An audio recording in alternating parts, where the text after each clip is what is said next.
Hi guys! Welcome back to my channel. It's me again. Ngayong araw na to ay may bago akong i-share sa inyo. Ito yung kung paano linisan yung waste ink pad ng Epson L3110. Kailangan natin kasi linisan yung waste ink pad ng ating mga printer para hindi mag-overflow o kaya magkaroon ng ibang problema. Sa mga bago pala na naglilinis ng waste ink pad ng Epson, panoorin nyo tong video na to para magkaroon kayo ng ibang idea kung paano maglinis ng waste ink pad ng mga printer.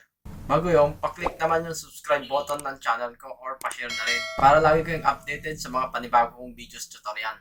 Okay, halika na. Linisan natin yung waste ink pad ng ating mga printer.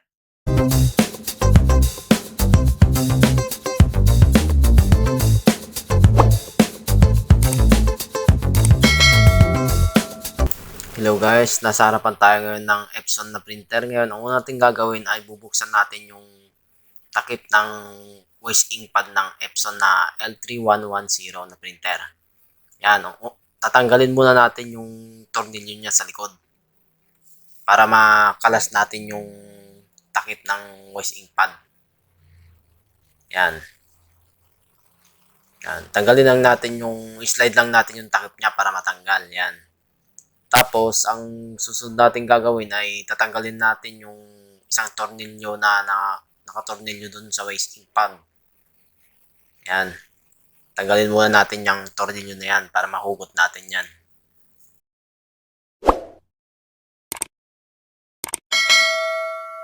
Yan, okay. Tanggal natin yung tornilyo. Ngayon, hugutin na natin yung waste ink pad ng printer. Yan. Yan yung waste ink pad ng printer natin na kailangan natin linisin. Yan, nilinisan na natin yan sa linisan. Yan. Ngayon, tatanggalin natin yung pad niya isa-isa.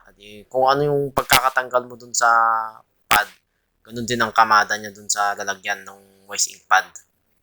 Yan, nilinisin natin isa-isa yan.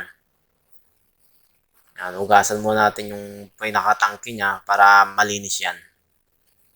Yan.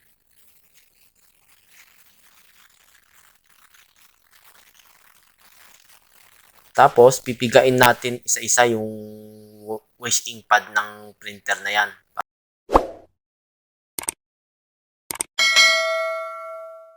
Para mawala yung mga ink. Yan, pipigain lang natin. Yan, hugasan lang natin siya. Yan.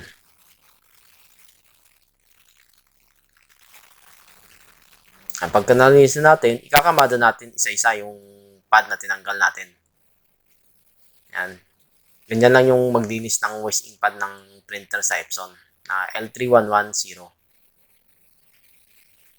Yan, ipipix lang natin yung mga pad niya para nakalagay siya ng maayos. Yan, yun, ibabalik na natin dun sa printer.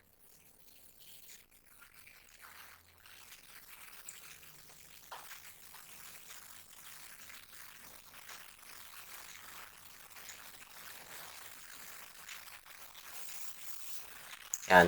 Ngayon, isasalpak na natin yung tangke ng waste ink pad doon sa dating pinaglagyan niya. Yan.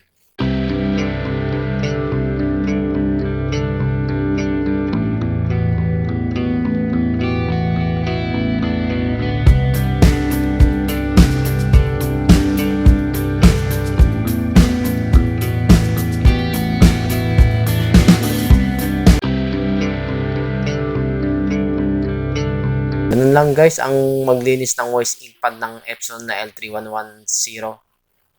Sana may na-share ako sa inyo kahit konting idea. Maraming salamat sa inyong mga panonood.